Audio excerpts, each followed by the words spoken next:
Puri ng Panginoon. Now, sa ating mga buhay, ay tayo po ay talagang nakakatuwa sa Panginoon. Amen. Ang tayo nakarating na naman sa panibagong antas ng ating buhay. Panibagong taon na naman, panibago na naman na pakikipagsapalaran. Amen. Now, kung titingnan po natin, katulad po dito sa inilalagyan nating bansa, ay meron pong 4 na season. Amen. Ano yung mga season na yon? Ito yung winter, summer, fall, and spring. Summer. Hindi po ba? May 4 na season dito sa kinalalagyan natin. Ano? Amen. Pero ang Pilipinas, meron lang 2 season. Amen. Ito yung rainy season and dry season. Ang mga bagamat yung mga season na to ay pabago-bago, nag-iiba, taglamig, kumisang tag-init, kumisang taglagas, pabago-bago. Pero ang mahalaga ay yung panahon mo, yung season mo, ay season ng pagbabago, season ng pagpapala, season ng biyaya ng Panginoon. Do you believe that? So, this is your season. Yes. Amen. New season of blessing and renewal. Amen. Bagong taon ng pagpapala at pagpapanibago.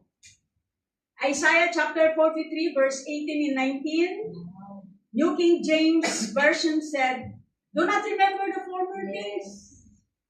Nakalipas, kalimutan mo na. Yung nakaraan, limutin mo na. Sabi po ng salita ng Diyos. Amen. Amen. Nor consider the things of old. Hello? Amen. Sabi ganun, ilibing mo na sa limot. Limutin mo na yung kahapon. Yung nakalipas. Kailan mo sisimulang limutin? Ngayon. Yeah. Amen. Tayo ay nakaharap na naman sa bagong season ng ating buhay. Bawat isa sa atin. And the promise of the Lord for us, yung salita niya dito, huwag mo nang alalahanin. Limutin mo na. Why? Sabi ng Panginoon sa verse 19, "Behold, I will do a new thing." Yes. Yes. Hallelujah! Gumagawa siya ng mga bagong bagay. At hindi mangyayari yung bagong bagay na hindi mo iniiwanan yung mga luma. Walang mangyayaring bago kung nagdudwell ka pa rin doon sa nakalipas. Kaya nga sabi rito, limutin mo na. Past is past. Do not remember, huwag mo na isipin, huwag mo na alalahanin yung mga nakaraan. Yung po sabi ng salita ng Panginoon, gumagawa ako ng bagong bagay. Hindi makakagawa ng bagong bagay ang Panginoon sa buhay mo kung hindi mo nililimot yung nakaraan, yung nagdaan. Sabi niya, now it shall spring forth.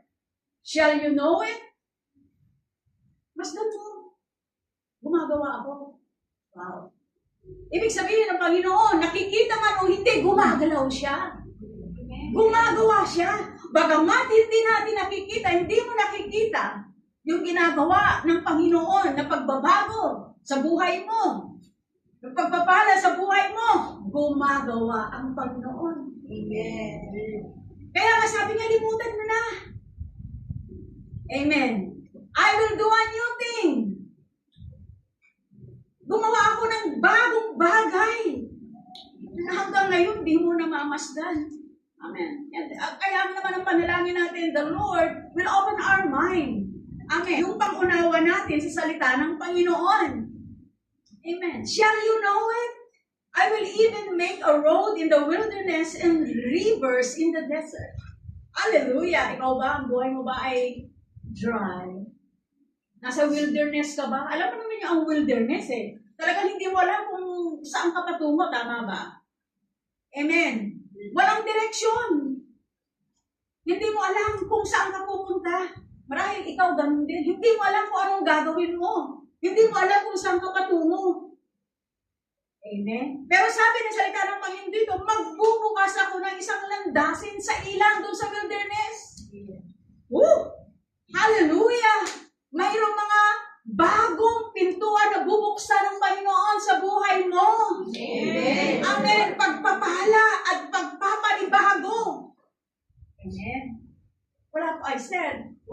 magbabago kung hindi tinatanggal yung luma. Amen?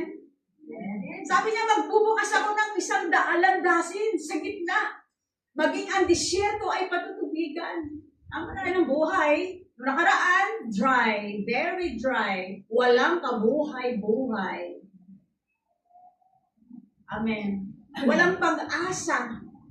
Amen. Walang magandang tinatanaw. Pero sabi niya dito sa salita ng Panginoon, I will even make a road in the wilderness and rivers in the desert. At ito ay patungkol sa pagpapala ng Panginoon. Amen. Ito ay patungkol sa pagpapanibago. Amen. Sa buhay mo. Alam po ninyo, pag tayo po ay puno ng mga bagay na dati pa, hindi po tayo mapupuno ng mga bagong mga bagay sa ating buhay.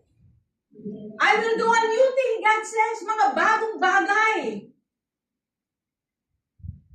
Ang ibig sabihin po nito, it replaces that has been destroyed or lost in your life. Ano yung mga nasira? Yung mga nasira, yung mga nawasak, yung mga nawala. Amen? Amen. Ito po yung magre-replace dun sa mga bagay na bibitawan mo.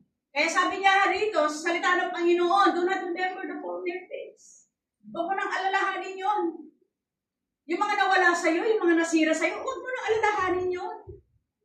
Dahil gumagawa ako ng mga bagong bagay sa buhay mo. Amen. So ang ibig na ipaabot sa atin ng Diyos dito, God is telling us not to focus on past difficulties. Amen. Yung mga kahirapan ng mga nakaraan. Yung mga kabiguan. Amen. Maging yung tagumpay mo, kalimutan mo na yun. Kasi, sabi niya ganun, I will do a new thing. Kalimutan natin. Kasi kung minsan nabubuhay ka doon sa nakalipas, buti pa noon. Buti pa nung dati. Amen. Remember this, God is doing a new thing. He is bringing a new season of blessing and renewal in your life. Ito ay gumagawa. Amen. May ginagawa si God sa buhay mo. Amen. Salit na ikaw ay natigil na dyan. Nalubak ka na dyan. Nanatili ka na dyan sa dati. Sa lumang gawi. Mga kabiguan. Amen. Sabi ni God sa'yo, sinasabi niya sa bawat isa sa atin, I will do a new thing. This message from the Lord is a message of hope and encouragement. Amen. Amen. For those feeling stuck, ay stuck na. Doon sa dati, doon sa luma. Doon sa mga nawalan na ng pag-asa, nawalan na ng lakas. Amen. Kaya sabi niya, huwag na isipin. Yung mga nangyari noon, limutin mo na. Ngayon, gumagawa ko ng bagong bagay para sa iyo. Amen. I will do a new thing. So taong ito, minamahal, start the year. The year with a new things. Amen. Amen.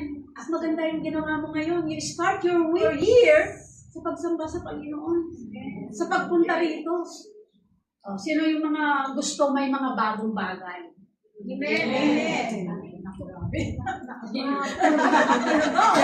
Nag-amen talaga lahat. Sino ba ang aayaw sa bagong bagay? Pero sabi ng Panginoon dito, gumagawa ako ng bagong bagay sa buhay mo. Amen. Amen. Di ba nakaka-excite? Kapag sinabi ko, sino may gusto ba ng bagong bagay? Lahat gusto bagong bagay. Amen. Everybody likes new things. Amen. Lahat. Sino ba aayaw dun sa bagong bagay? Amen. Lahat tayo interesado sa mga bagong bagay. At si Lord, interesado siya. May mga bagong bagay na ginagawa ang Panginoon. Kung ginugusto mo yung mga bagong bagay sa buhay mo, ganon din si God. Amen. Gusto niya mga bagong bagay sa buhay mo. Kaya ang sabi niya, do not dwell on the past. Amen. Huwag kang manatili doon sa nakalipas, sa nakaraan. Hello? Huwag kang manatili doon. Huwag kang manahan doon. Huwag kang mabuhay doon sa nakalipas. Marahil hindi mo pa maiwanan yung nakalipas. Marahil iniisip-isip mo, isang pagkakamali, di ba? Nakapasyahan na ginawa mo na hindi mo pinag-isipan yung bunga nito. Di ba? Yung gumagawa ka na ng desisyon, kaagad-agad, hindi mo pinag-iisipan. Anong ibubunga nito? Kaya may problema. Kaya sabi niya rito, forget the past. Gumagawa ako ng bagong bagay. Amen. So ito pong salita ng Panginoon dito na do not dwell on the past, ay marahil ito ay isang pasabi sa atin, paabot sa atin. Amen. Hindi ka nag-isip, kaya nangyari yon. Amen. Hello. Amen. Pero ang maganda, sa kabila ng mga bagay na yon, God promise is for something new in your life. Amen. Amen. Kasi interesado siya sa pagbabago, sa mga bagong mga bagay. Amen. Hello? Kaya tayo po ay mamuhay. Ngayon, isa pamuhay natin, yung buhay natin ngayon, na bago. Sabi ng Panginoon dito see, I am doing a new thing. Masdan mo, gumagawa ako ng mga bagong bagay. Amen. Amen. Katulad nga po yung sinabi ko kanina, God is already at work whether we see it or not. Amen. Amen. Kahit hindi mo pa nakikita, pero gumagawa ang Panginoon. Amen. Kahit na hindi mo pa nakikita, God is working. Yes. In your favor. Yes. Amen. Limutin na. Gumagawa ako ng mga bagong bagay. Amen. Ano to? Better than yesterday. Amen. Yung iniisip ni God sa'yo, yung plano niya sa'yo, yung ginagawa niya sa'yo. Kala mo, better na yun, hindi. Amen. God is doing better things for you today. Amen. Better than the past. Amen. Hello. Remember, God is always doing a new thing. Palayain mo na ang sarili mo mula dun sa nakalipas. Bitawan mo na yung humahawak sa'yo.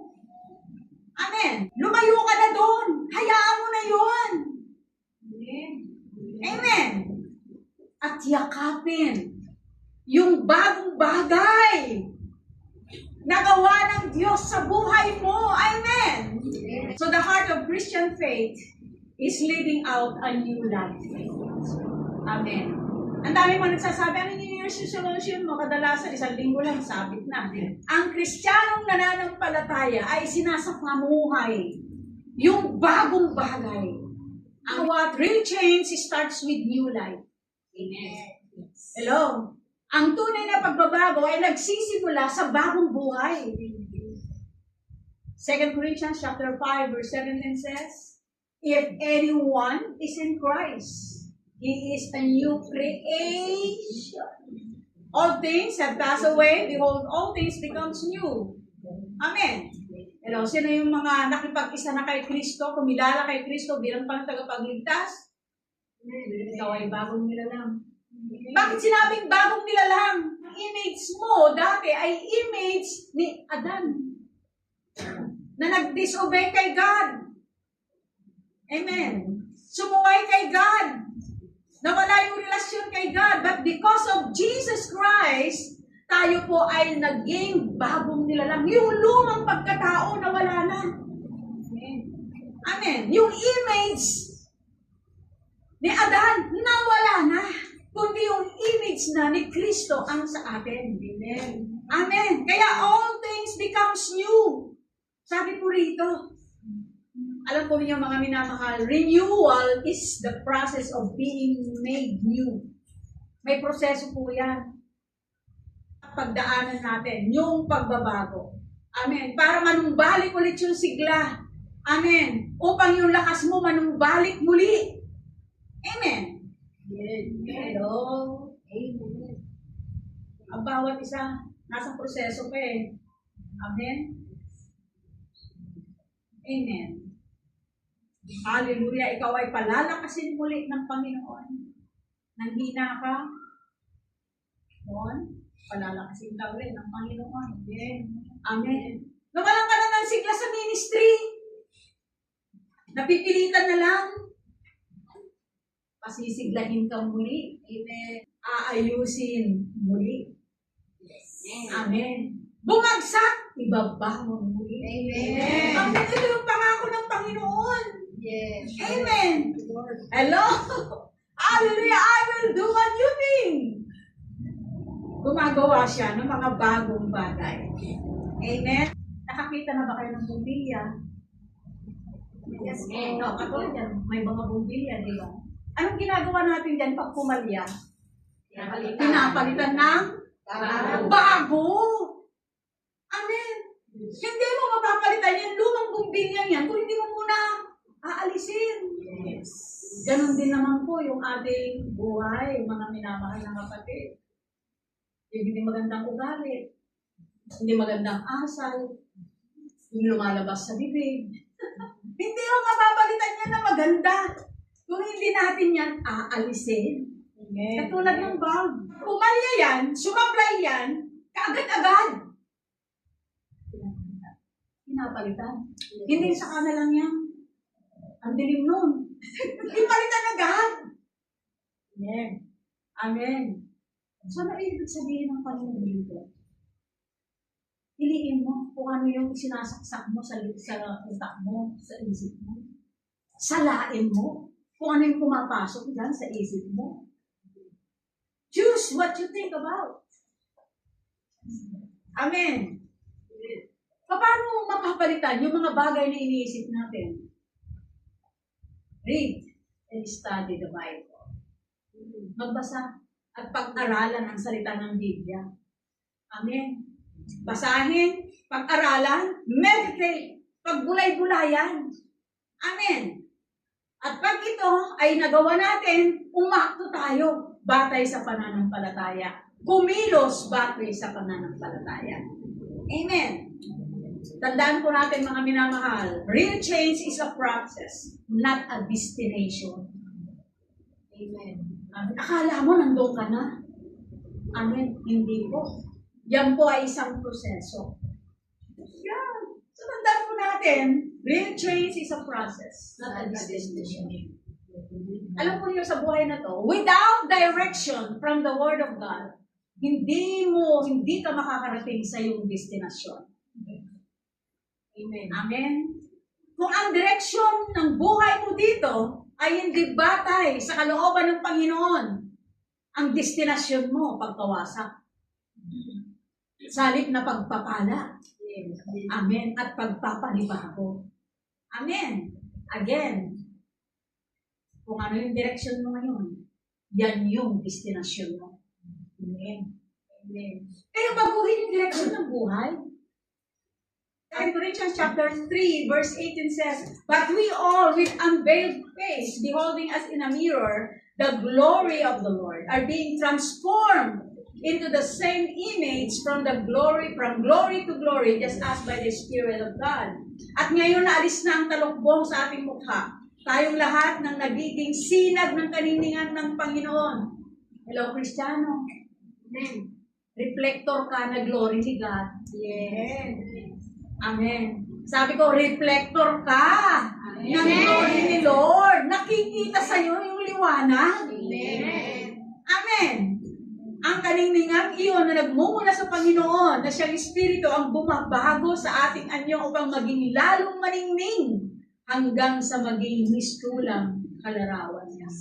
Amen. Hallelujah. Ang goal ni God the Father sa atin ay maging katulad tayo ng kanyang bugtong na anak, ang Panginoong Kristo. Amen. From glory to glory. Sabi nga natin, from glory to glory. From glory to glory. Amen. So the more we have communion with God in His Word, the more His light shines upon your life. Amen. Amen. Kaya patatagin po natin, palalimin pa natin yung ating ugnayan sa ating Diyos. Amen. Palalimin natin ang ating sarili sa salita ng Panginoon. Amen. At pag ganito po ang ginagawa natin, yung pong sinag ng Panginoong Jesucristo ay lalong makikita sa buhay mo, sa bawat buhay ng bawat isa. Amen. Hallelujah. Praise God. So napakahalaga po. Ngayon, simulan po ninyong saliksikin ang salita ng Panginoong Jesucristo. Amen. Change is letting go of the old. Tandaan po. Amen. Ang pagbabago, binibitawan mo na. Yung mga bagay na luma. Hindi ba ngayon? Anong ginagawa dito sa bansa na ito? Anong ginagawa nila? Pinapalitan tinatapon na. Tapos sa winter, papalitan na ng ang summer. Amen. Pagpapasok naman ng winter, tinatapon yung pang summer. Tama ba? Amen. So, kailangan po ay bitawan na yung dati. Bakit? Why change is difficult for people? Bakit? Why change is difficult for people? Bakit mahirap para sa mga tao ang magbago? Hello? Because we are stubborn. Pati sa puno, pinapapilit yung gusto. Why change is difficult for people? Aside from stubbornness. Amen? Hello? Because we are comfortable. Kampante ka na dyan Nasanay ka na dyan Kaya mahirap para sa iyo ang magbago. Kasi nakasanayan mo na. Sabi sa salita ng Panginoon, hey, gumagawa ako ng bagong bagay sa buhay mo. Pangapat na tanong. Pareho pa rin tanong. Why change is difficult for you, for people? Bakit mahirap? Because we are afraid. You are afraid. Takot ka. Takot ka. Baka iwanan ka ng mga kaibigan mo. Takot ka. Amen. Sa maraming mga bagay. Kaya ayaw mo ng pagbabago. Komportable ka na doon. Why change is difficult? Bakit mahirap ang pagbabago? O magbago? Because we lack power. Kulang tayo ng power, ng kapangyarihan, ng kalakasan. Kaya kailangan natin ang ating ugnayan sa Diyos. Kailangan natin ang banal na Espiritu Santo. Amen. The Holy Spirit is power. Amen. Siya po yung nagbibigay sa atin ng kalakasan, ang Diyos. Hindi po natin kaya ang mga bagay-bagay na pangyayari sa sarili nating lakas. Amen. Ngunit magagawa natin yan sa lakas ng Panginoon na sumasa atin. Change to change. Kailangan magbago tayo. Magbago ka para may pagbabago. Yes. Amen. Hello? Kailangan mabago ka para mayroong pagbabago. Unless na mabago ka, walang mababago. So, ang pagbabago, nagsisimula sa atin. Amen. Hindi sa katabi mo. Amen. Hindi kung sino. Ang pagbabago, nagsisimula sa'yo. Amen. Hallelujah. Remember this, my beloved sisters in Christ. We're changed unto change. Amen. Amen. Kaya kailangan, magbago na. Amen. Tapos na. Yung yesterday, yung noon, tapos na. Amen.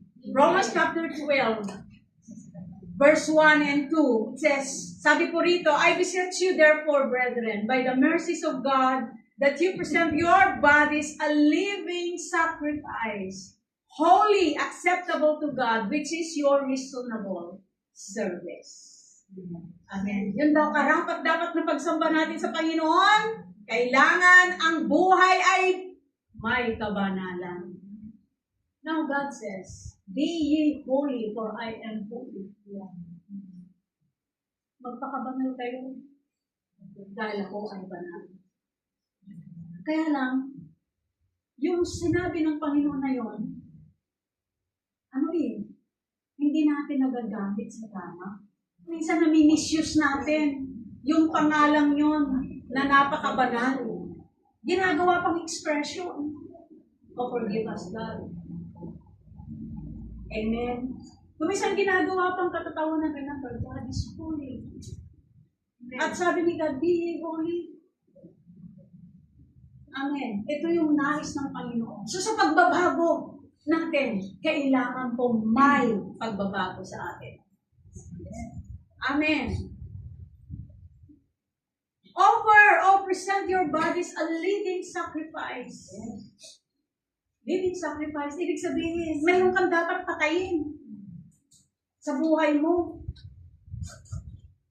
Yung mga pangit na ugali, pangit na mga salita, kailangan mamatayin yung luma. Amen. Holy, banal, acceptable to God, which is your reasonable service. Ito po yung karapat-dapat na pagsamba natin sa Diyos. Verse 2 says, do not be conformed to this world. Sabi, huwag mo kayong umayon. Huwag kang umayon sa mundong ito. Huwag kang umayon sa dikta ng mundong ito. Ano ba dinidikta ng mundo? Ano ba sinasabi ng mundong ito? Ano ino-offer ng mundong ito? Amen. Do not be conformed. Huwag kang umayon. But be transformed. Amen. Kailangan ay magbago ang isip. Be transformed by the renewing of your mind. Ito talaga yun. Amen. Kailangan mabago ang isip. That you may prove what is that good and acceptable and perfect will of God. Amen. Ito po yung nakakalugod sa Panginoon. Ito yung ninanahasan niya sa atin. Magbago na ng isip. Amen. Remember, my beloved brethren, we cannot change the past. Hindi mo na mababago yung nakalipas. Nakalipas na yun. Amen. Hello. But we can do something about our future. Amen. Mag-iba at magbago ng isip. Amen. Kung ano ang mabuti at nakakalugod sa Diyos. At ito daw po yung karapat-dapat na pagsamba sa Panginoon. Amen. Philippians chapter 1 verse 6 says, He who has begun a good work in you will complete it until the day of the Lord Jesus Christ. Amen. Ito po ay lulubusin ng Panginoon hanggang sa araw ng pagbabalik ng Panginoon sa Kristo. Amen. So, pumayag na pabago. Amen. Remember, real change starts. Yes. Amen. Ito ay nagsisimula sa atin. Amen. Real change starts with new life. Wala akong pababago sa buhay kung hindi muna nagbago. Amen. Ikaw. Tandaan mo, we are changed. We're changed to change. Kailangan magbago bago mayroong mabago sa ating buhay. Amen. So, ang gawin po natin ngayon, confess to the Lord. Amen. Pagkasal mo sa Panginoon, sabihin mo sa Panginoon, and God cleanses away yung mga bagay na yun sa buhay ko. Amen. Amen. Na gusto kang batakin. Amen. Gusto kang manatili doon. Tandaan mo, hindi ka mapupuno ng biyaya ng Diyos, ng kanyang pagpapala, kung hindi mo tatanggalin ang mga bagay na yan. Amen. Katulad ng isang baso. Amen. Pag hindi mo tinatanggal yung laman ng baso, hindi malalagyan tinuloy ng mga panibago. Ganon din sa ating buhay, sa iyong buhay. Amen. God cannot fill what is not empty. Kailangan, yun po ay mawala, matanggal sa buhay. So ngayong araw na to, receive the new season of blessing. Amen. The new season of renewal from the Lord. A good start of your success. Amen. A good start of your blessing from the Lord. Amen.